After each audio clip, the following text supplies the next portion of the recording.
بەڕێزان دووبارە سڵاوتان لەبێکەواتە بەپێی بۆچوونی کاگڕامیار بێکەواتە چەپاندن و سەرکوتکردن و سەرکۆنەکردن هەموو خەسڵەتانەی کە خات و ئاراز گێڕایەوە ئەبێ ئەو بەرهەمەمان باتێک کاتێک کە مناڵێک گوا پەروەردەکەی وەختێکە گەورابێ نابێ بەلاتەوە ناتەبیعی بێ کە ببێ بە کەسێکی تونڕە و ببێ بە کەسێکی دەمارگیر ئەگەر بێ بە سیاست مەداریش ببێ بە کەسێک کە زۆر بە توندی بیر و ڕاکانی دەرببڕە و تا ڕادەی فەرزکردن فەرزی بک بۆ چوونەکانی خۆی و بەڕەهایی بەڕاستی بزانێت بزانین وایە تیۆرێکی زانستیمان هەیەڵێ مناڵێک ئەگەر بێت و لە ئەمێزی دایک و باوکێکی دوور لە سۆز و خۆشەویستی پەروەردە ببێ و پەروەردەکەی پەروەردەیەکی ناتەندروست و ناتەبیعی و نەشیاوە ئەو حیلمان و ئەو خەفەکردنی کە خاتوونەمە کاگڕێمەر باسییان کرد تەماشاکەین ئێمە ناڵین وایەیان وانە بۆی خەڵکانێک ڕوبڕووی ڕخن نەبنەوە لێمان ئەوە سێری واقعی کۆمەڵگەی کوردەوارێکین کە گەورەکان ئێمە چۆن پەروەردە بوون ئێمە چۆن پەروەردە بووین و شەڕەنگدانەوەی چیە بووە ئێستا ئێمەش زۆر جاردانیشین گەورەکانی ماڵێن مناڵی ئێستا بێ ئەدەبە یعنی ئێمە کە مامۆستاین خۆم لە مەکتەبە مامۆستام ئەڵێ مناڵی ئێستا بێ ئەدەبە کاتێک کە ئێمە لە کۆڵانێکەوە ڕۆشتین مامۆستامان نەبینی لە کۆڵانێکی ترەوە ڕۆشتین من زۆر جارامە بۆتە جێگای سەرنجی من باشە مامۆستا هیتلەر یا سەدام حوسێنە بۆ ئەم لەم کۆڵانەوە ڕۆتۆ لە کۆڵانێکی ترەوە بڕۆ ئەی بۆ لە یەک کۆڵانەوە ڕێن بەس بە ئاداب و ڕێوڕسمێکی ئاداب و ڕێز و تەقدیر و خۆشەویستی و مەحەبەتەوە گەورەکانی ئێمە کاتێک کە دانیشی ئەڵێ باوکانی ئێمە کە دانیش لە دیوەخانە مناڵ بۆی نەبوو بچێتە حزوری دیوەخانەکەیەوە چونکە ئەو نەسامی هەبوونە پیا و شەهیم بوو ئەڵێ تۆ مود نەرمە تۆ ملت پانە بە شێوازێکی باش دایکان و باوکانیمە بۆ نەشەهیم بن یعنی ئێمە نازانم تێنتێ لێ بترسی نازانم بە چه خەتریاتێکەمە هیتلەرە مە سەدام حوسێنەمە پیا خۆرە دێوە درنجە بۆ لێ بترسی باسی مهمەی شەکە ناکەین کە ڕێزە کە تەقدیرە کە خۆشەویستیە کە مەحەبەتە کەواتە بەپێی قسەکانە بێ ئەمەی کە بە ناوی پەروەردەوە ئێمە دەرخواردی مناڵی یین و نەوە لە دوای نەوە پێی پەروەردا بین هەمووی گەرای تونڕەوی گەرای هەڵهێنانی دیکتاتۆریەتە گەرای دووشتە گەرای عورفێکی پەروەردەیی فاسدە یان بڵێم فاسد نا موفسید گەرای عورفێکی پەروەردەیی موفسید نەمەنطقە فاسد کرد مفسید بچین ناو پێناسە لوغەوێکەوە فاسید بەس بۆ خۆتی سێوێک کە ئەترشێ بەس بۆ خۆی فاسد بووە کە خوارد دەبێتە مفسید ئەچێت ناو بەرامبەریشەوە من سەگەر فاسید بم بەس بۆ خۆم بەس ئەگەر بوومە مفسید کۆمەڵگەکەش مفسید دەکەم نە مەنطقە نە شەریعەتە نە قانونە نە یاسایە نە ڕێسایە نە معریفەیە نە فەلسەفەیە نە پەروەردەی مفسید چییە مەبەستە ئەوەیە بۆ نمونە ئەو کۆمەڵگا مفسیدە لەگەڵ ئەو مشتە مفسیدەکانە ڕاهاتووە ئەو پەروەردە مفسیدەی پێشتێکی چاکە گەورەکانی ئێماڵێ کاتی خۆی پەروەردە وابوو باوکت ئاوا بوو ئەو مهم بۆ ئەمەی تۆ خراپە لە کاتێکە ئەمەی تۆ ڕەوا و حەقا و چوتە ناو خوێنەوە هەتا ئێمە بابگەرن و سیبغەیەکی شەرعیبوونی کۆمەڵگەی کوردەواریش کە زۆربەی خەڵکەکەی مسلمان ئەوەشی پێ بدەین دایکان و باوکانی ئێمە لەسەر پەروەردەیەکی عورفی ئاینی ڕاهاتوون کە کۆمەڵێک ئەحکام ڕەبتی بە شریعەتیشەوە نییە ئێستا تۆ دی بە ئایەت و حەدیث بۆی باسەکەی ئەڵێ تۆ ئەتەوێ شریعەتەکە تێک بدەیت پێ قبوڵ ناکرێت ئێمە دایان علامەمان هەیە بۆ نمونە لە ناو ئاینی ئیسلاما کە بەم جۆرە بیر ناکەنەوە بەعکسەوە تەسەورەکانیان ناڵم بە دروستی بەڵام تا ڕادەیەکی زۆر ئەگەر بەراوردی بکەی بە بۆچوونەکانی مەسەڵەن ژان بیاژێژ لەسەر پەروەردەیەکە گرێتەوە بۆ نمونە قسەیەکی ئیمامی عەلیەیە کاڵێ مناڵەکانتان دایک و باوکان مناڵەکانتان بۆ جۆرە پەروەردە مەکەن کە خۆتانەتانەوێت چونکە ئەوانە کوڕ و کچی سەردەمێکی ترن کاکەمە گوازرێتەوە بۆ ناو کەسایەتی ئاینە موسەقەفەکانیشمان ئێمە مامۆسایەکی زانکۆ هەیە مامۆستای تەلەبەی دکتۆراشە بە زۆر نەڕۆمە ناو تەفاسیلەکەەوە کە مۆجه بزانێکی هەیە یعنی سێرەکی کەسایەتیکی ئاینی هەیە و لە بنەماڵەیەکی ئاینیشا پەروەردە بووە کە کاتێک بیست و بۆیان باس کردم بە تەلەبەکانی وتووە ئەبێ بە شخصیت بن چوویتە پۆلەوە زۆر پێ مەکەنە یعنی زۆر خۆت قورس پیشاندە کە لە کاتێکە حەدیثمان هەیە ئەڵێ بزە لەسەر لێوبوون سەدەقەیە ئەمە کەسایەتێکی ئاینی وەکو بڵی پەروەردەی لە لەو زانکۆکانە ئەمە هاتۆ کردوتی بە ئاین کە لە کاتێکە ئەمە تەبیعەتی خۆی خراپیش نییە کە چویتە پۆلەوە ناوێت زۆر پێ بکەی نەکاخرنەک ئەو مۆڕبوونەوە ئەو قەباحەتێک ئەو باسیەکە تۆ ناوی لێ بنێ ئەمە کەسایەتی و شخصیەت و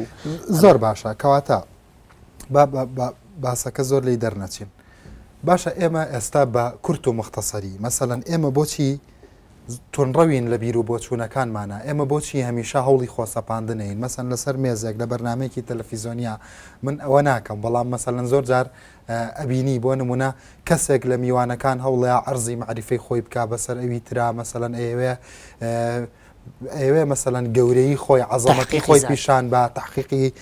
ذاتی خۆی بکە مەسەلەن زۆر جار کە بۆ چوونێکیە بێ کە معجیبی حیزبێکە بێ پێی وایە تر خۆیەک حیزبی تری دروست نەکردووە هەرچەنە خۆم حیزبانەی دروست نەکردووانە سیاسی دروستیان کردووە پێی وایە مەسەلەن حیزبێکی تر دروست نەبووە کۆم حیزبێک کە ئەم وەلایی بۆی هەیە بۆ نمونە کاتێکە بێ بە یەکێتی لە مامزەلال تۆخترا کاتێکە بێ بە گۆڕان لە گۆڕانخوازەکانی دنیا زووتر ئێوێ بیگۆڕێ کاتێکە بێ بە ئیسلامی لە شێخەکانی عەرەب ئیدعای ئیسلامەتی زیاترەکە ئەم هەموو خۆ بەتوندی تعبیر لە خۆکردنە دەرەنجامی ئێمە دوو قۆمانەیە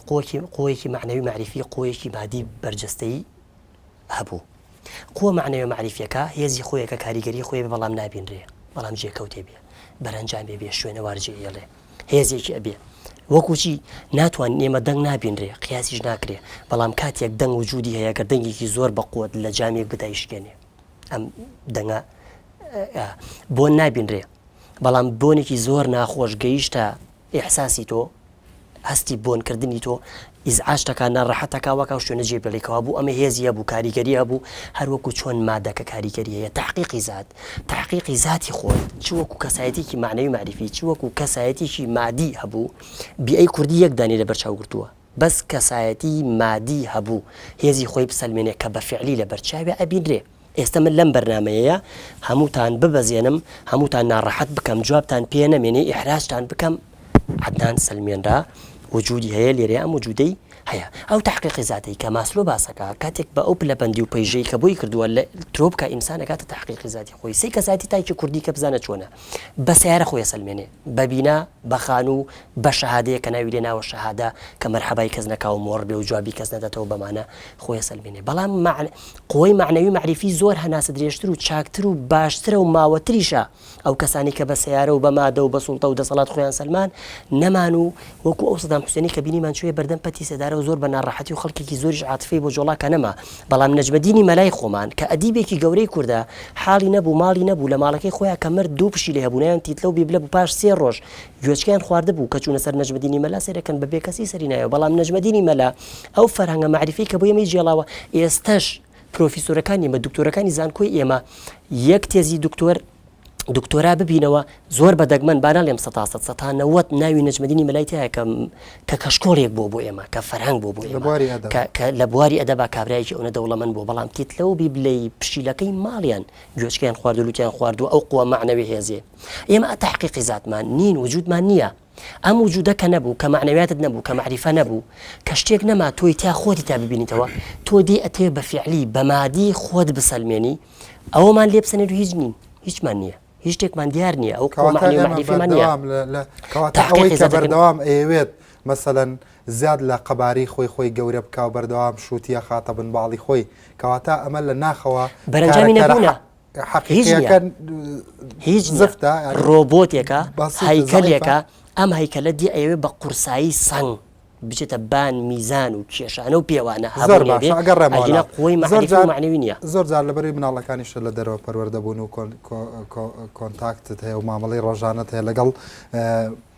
کۆمەلگای ئەڵبانیا مەسە هەستەکەی ئەوان ئەم دەردانیان وەکو ئێمە هەیە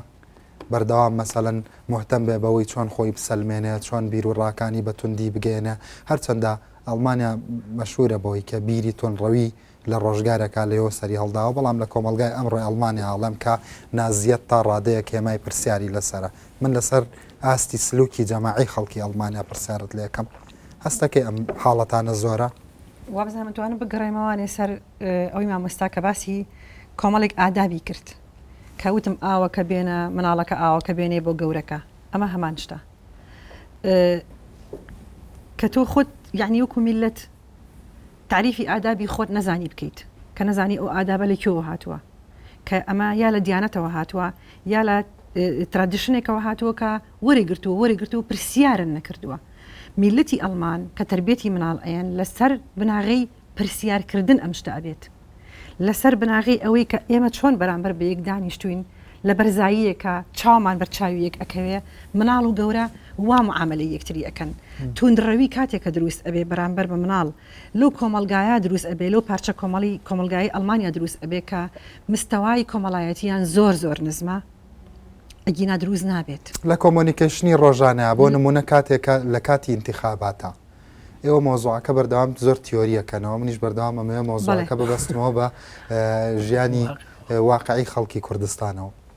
مەسەڵەن لە کاتی انتخاباتە بۆ نمونە مناڵەکانی تۆ یەکێکیان لایەنگیری حیزبێ بێ ئەویان لایەنگیری حیزبێکی تر بێ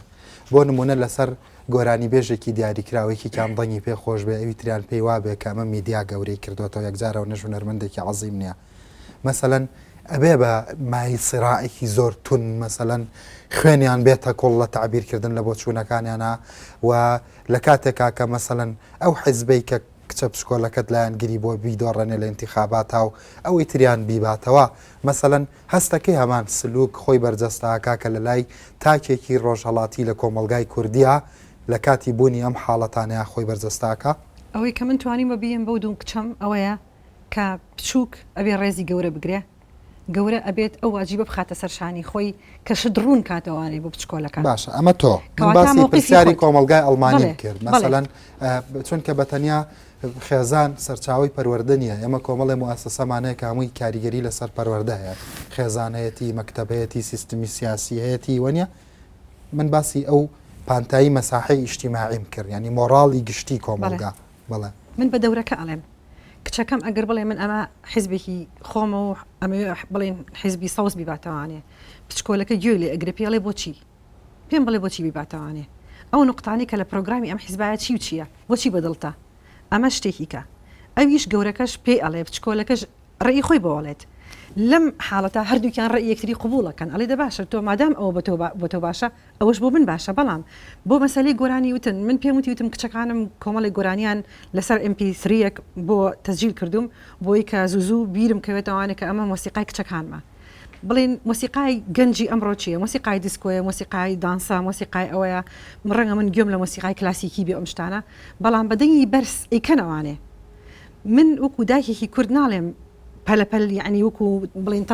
تەزاهور بکەم بڵێم من گەورم خێرا بیکوژێنەوانێ ئەڕۆمە پێشەوانێ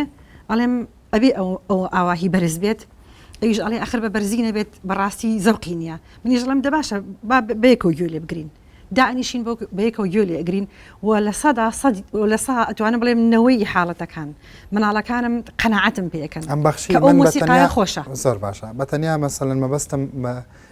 ئەوە نەبوو ئەم نمونانە بەسەڵەن بۆ بگەڕیتەوە بە قەدەرەوەی مەبەستمەوە بوو ئەم حاڵەتانەی کە بەڕێزان باسیەکەن ئەم سلوکە ئەم حاڵەتی تونڕەوی لە قەنەعەت و بۆچوونەیە هەستەکەی بەستەنیا زادەی کۆمەلگای کوردیە یا ئەمە خەسڵەتێکی گڵۆبەڵە ینی ئەمە شتێکی گشتیە هەموو دنیاوایە لە هەموو دنیا هەیە بەڵام بەنسبەتێکی تایبەتی خۆی بە گوێرەی پێشکەوتنی ئەو کۆمەلگایە بە گوێرەی ئەڵمانیا لە کوردستانە چێ لەمە مەڵێ ئەڵمانیا لە کوردستانە چێ ئەڵمانیا بە هیچ جۆرە لە کوردستانە چێ بەڵام لە کوردستان ئەچێ لەو شوێنانەی کە کوردەکان هەموو بە شێوەیەکی زۆر مڕەکەس بەیەکەوە ئەژین لە چیا لە ئێمە ناچن لە گێتۆ کە لە گێتۆ ئەژین لە چیا لە ئێمە ناچن لەوەی کە گوێ ئەگرن سیر دەکەن ئەخر ئێمە بۆ گوێ ناگرین مەسەڵەن هەستەکەی ئێمە گوێ ناگرین بە فعلی لەبەر ئەوەی هەر کەسە مەبەستێکی هەیە لەبەرەوەی گوێ ناگرێ مەبەستی خۆت بە خۆتە کەواتە لە کاتی مناقەشەی کوردیە ئەوەی کە قوربانیە مۆزوعەکەیە بەڵێ ڕاستیەکەیە ڕاستی مۆزوعەکەیە ئەو کەسانش کە گوێ ئەگرن ئێستا تۆ باسی بەرنامەکەی خۆتی کرد مامۆستا باسی ئەوەی کرد هەر کەسە ئەوێت جاری وهەیە هەر کەسەوە لە بەرنمەیەکە خۆی بڵێن ببێ بە مەلیک خەڵکەکە هەموو سەیری ئەو بکەن دوایی من بڕۆمەوانی بڵێن ئەوە بۆچی نەیان هێشت قسە بکەی من ئەمە ئیسان ئەگەر هاتە گەیشتە ئەو نقطەیە بڵێ من بە خەیاڵمانایەت پێویستم پێی نییە بەوە من ئەو شتە ئەڵێم کە ئیمانم پێیەتی کە تۆی ئەو شتە وت کە ئیمانێ پێبوو کەواتە تۆ باوەڕێ بە ڕاستیەکی تایبەتیە و لەو ڕاستیی خۆتە هەوڵەیە گوێلەوانی کەش بگری بەڵام زۆر جار لە کۆمەلگای کوردیە ڕاستی ئەبێ بە قوربانی بۆ مووقفی جۆرە کەسێک مەسەرەن تۆ هەر پرسیاری مناڵەکان مناڵ لە کاتێکا کە تۆ فێری نەکەیت لێرە مناڵ زۆر سەی تەلەڤیزیۆنەکات من لە ماڵەوانەیە لە مەرحەلەیەکی تەمەنی مناڵەکانمە تەلەڤیزیۆنم نەبوو لەبەرەوەی حەڵقەیەک هەبوو وەکو ئەوەی کە ئێستا خەڵکەم و سەیریەکە لێرە منیش حەزمەکە سەیریکەم مناڵەکەم بردە جێگە نیو سەعات پێش کاتی خۆی پەلەپەل ئەمنوان جاری وا هەبوو حەزمە کرد بەڕاستی حەزمە کرد یعنی شتێک ڕووبا بۆی ئەو مناڵە بنوێ و ویسکوت بی و قسەنەکە و پرسیارم لێنەکە بەس بۆی بڕۆمە دەرەوانێ کە تەماشام کرد ئەم حاڵەتە دووبارە ئەبێتەوانێت کۆمەڵێ ڕۆژ کۆمەڵێ جار کۆمەڵێ شەو و مناڵەکەم هەتا بێت دوورەکەوێتەوە لێم ومن مشغولي رسمي كم كأو رسمة هي مني كأمامي تلفزيون فروشة چونکم ناتوانم بە ماڵەکەم بڵێم مەسەلەن کە گەورە بوو سەیری تەلەڤیزۆن مەکە بەس خۆم بە دیاریەوە دانیشم ئەمە مناڵی ئێمە قودوەی نەماوە کۆمەلگای ئێمە قودوەی کۆمەڵایەتی سیاسی علمی ئەمانەمان نەماوە کە قودووە نەما پێویستمان بە لاساییە لاسایی چی بکەینەوانێ لاسایی ئەوانە ئەکەینەوانێ کە شتەکانمان پێ ئەڵێن بە تەلەڤیزیۆن و بە رادیۆ و بە مجەلۆ بەجێری بەهوەسی خۆیان ئێمە وەکو مەنجەڵێکمان لێ هاتووە کۆمەڵێک سەوزە و کۆمەڵێک دان و لەو داڕوجان و هەمووی تێکەڵاو کراوە بەسەریەکە زۆر باشە بە تایبەتی بە باسەکەت بەڕێستان زۆر جار محتەمن بە مۆزوعی دراسەکردنی سایکۆلۆژیای کۆمەڵناسی سیاسیەوە بڵین تۆ پێ دوایە کۆمەلگای کوردی ئەوەندە لە ئەزمەی قدووە و ئەوەندە لە ئەزمەی ئایکۆنا بژی و لە هەمان کاتیشا ئەگەر پەیوەستیشی کەیتەوە بۆ پرسیاری کە هەروەکو پێویست هەز ناکەم لەسەر ئاستێکی فراوان وەڵامم وەرگرت بێ باشە تونڕەوی پەلەکردن دواکەوتن ئەو پرسیاری کە سەرەتا لە بەڕێستم کرد و گواستمەوە بۆ بەڕێزان هەستەکەی بەستەنیا خەسڵەتی ئەو کۆمەلگایانەیە کە هەستەکەن لە ڕەوتی گەشەکردنی مێژووە دواکەوتن واتە ئەم حاڵەتە سایکۆلۆژیانە پەیوەندی چییە بە بنیادی سیاسی و پێگەی سیاسی ئەو کۆمەلگایانەوە لە قۆناغێکی دیاریکراوی مێژوویە پەیوەندی هەیە بە عوقدەی سیاسیەوە بۆ نمونە عوقدەی نەبوونی تر نەبوونی دەوڵەتە نەبوونی حکوومەتێکی باشە نەبوونی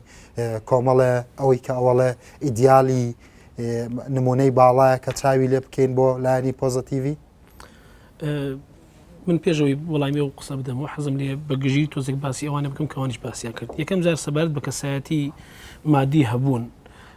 وتم ئەو کارلێکی کە لە ژینگەدا هەیە لە وڵاتی ئێمە کاکە ئەو ڕۆکە هەژمونگەری مادی هەیە ئەو هەژمونە وای کردووە باوەکو خودتی تۆزێک واقعیانە بێنە ناوەزعکە لە تیورۆ بچینە دەرێ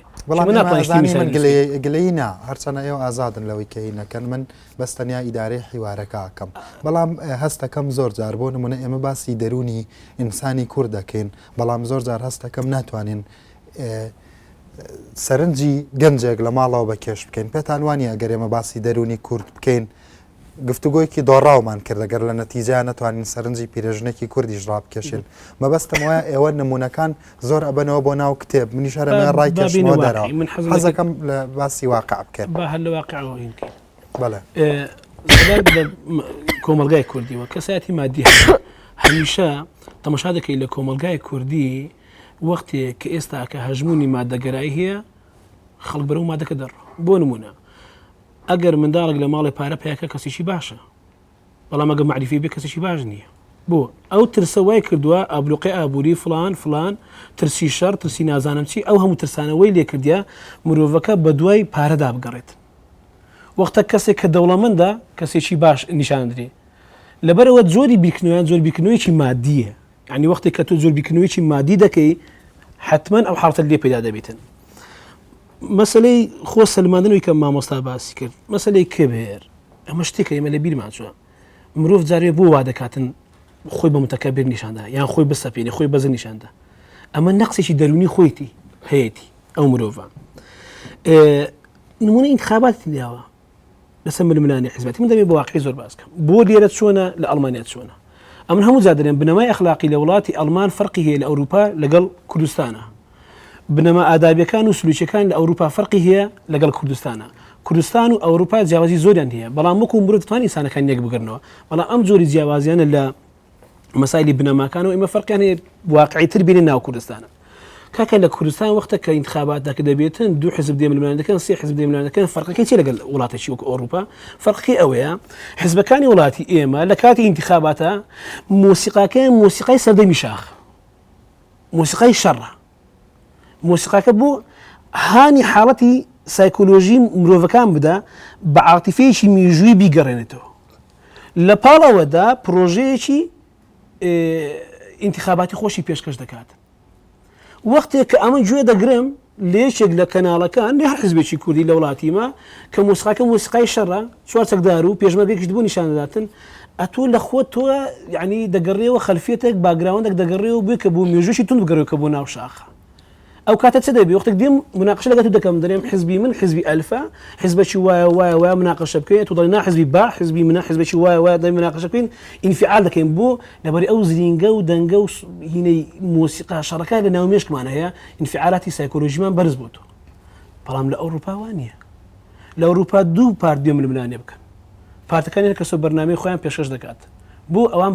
بە هیچ کلۆجێک بە هیچ شێوازێک حەزیان نییە بگەڕێنەوە بۆ دەنجی شەڕ بۆ دەنجی تونڕەوی تەسەوری ئەوە بکەن حەزیان نییە بگەڕێنەوە بۆ دەنجی تونڕەوی ململانەی ڕەنگ بەم دوایانە لە انتخاباتی کوردستانە بۆ نمونە ڕەنجی زەرد سەوز مۆر فلان ئەو ڕەنگانە کاتێک کە دیت و ململانی ڕەنگان دەکەی ئەو لە ڕووی ستاتیکەوە سەری یعنی لە ڕووی جوانیەوە سەری ڕەنجێک دەکاتن ڕەنکەی دەهێنی دەکاتە شعارێک و دروشمێک بۆی پێ بناسێتەوە ئیمە پڕکەکە بە چاویەکەوە ئەو حاڵەتە ئینفعالەتەکەیە کە حزبەکە بانگەشەی بۆ دەکات لە وڵاتی ئێرە ئاوایە بووە لە وڵاتی ئەوروپاوانیە دوو باسێ زۆر گرنگە گوێگرتن و ڕخنەکردن لە وڵاتی ئێمە ڕخنەکردن نابێ بوونی بێ بۆ لەبەرەوەی هەرچی دەسەڵاتداری عێراقی هەبووە لە وڵاتە بەتایبەت لە ڕۆژهەڵاتی ناوەڕاستە ڕخنە وجودی نەبووە ئەحزابی کوردیش کۆمەڵگەی کوردیش هەڵقوڵاوی ئەو مجتەمەعی کە لە ڕۆژهەڵاتی ناوەڕاست بوو لێرە چی دیکەش پاڵپشت بۆ ئەوەی کە هەمیشە مرۆڤەکان بە توندی ئەوها بیرکەنەوە ئەفکار و ئەیدۆلۆژی ئەحزابیش تەئسیری هەبووە باشە بەڵام تۆ لە مناڵیەوە بە ڕەخنە ڕانەی بۆ نمونە مەسەلەن سیستمی خوێندنێک کە هەمومان بۆ فلتەریا تێپەڕیون بەردەوام کەسێک قسەی کردو ئێمە جۆمان گرتووە بەردەوام مەسەلەن باسەکە ئەوەی کە لەگەڵ خاتوونا باسم کرد بەردەوام ئەوەی کە قوربانی بووە لەسەر لە ناو کلاسەکان و پۆلەکانی خوێندنە ئەوەی کە قوربانی بووە مۆزوعەکە بووە مۆزوعەکە ماتریاڵی زوڵاندنی عەقڵ نەبووە ئەمەش کاریگەری نییە لەوەی کە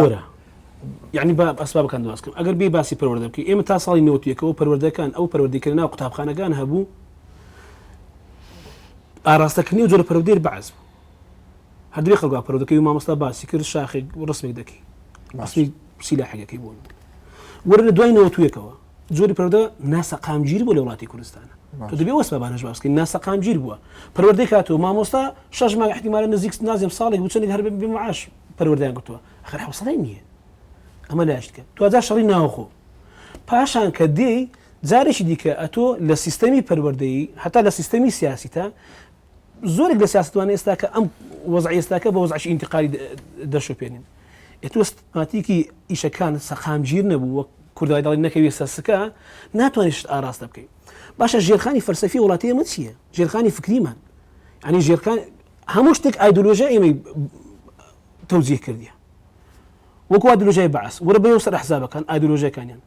کاکە وڵاتی کوردەواری خۆمان حتا پەروەردەی حزبی لە ناو وڵاتی خۆمان ئەو پەروەردەیە جێگەی شەهامەت و قیەم بوو کە پەروەردەیەکی سۆسیالیستی بۆ نمونە فکرێکی ئایدۆلۆژی چەپ هێناوێتی بە عورفیشەوە ئەسڵەن بۆچوونی لینینی هێندە قبول بووە بۆچوونی دیکە قبول نەبووە یعنی بەرشەفی قبولەوە بەش مەرشەفیەکە قبول نەبووە ئەمەش بۆچوونێکە وەرە دەمەشای بۆچوونە ئاینەکە دەکەیت باشە بۆچی تعریفی لینین بۆچوونی لینینی بۆ مەسەلەن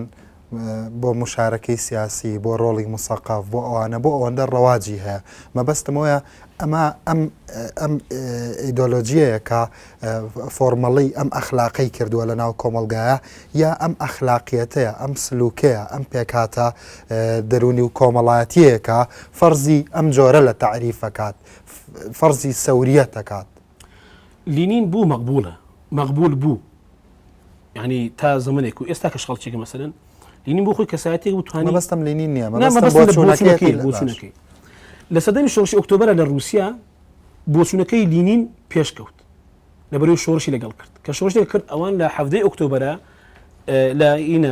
چەندی ئۆکتۆبەر لە ساڵی 1970 ببەخشە توانیان شۆڕشەکە سەر بێخن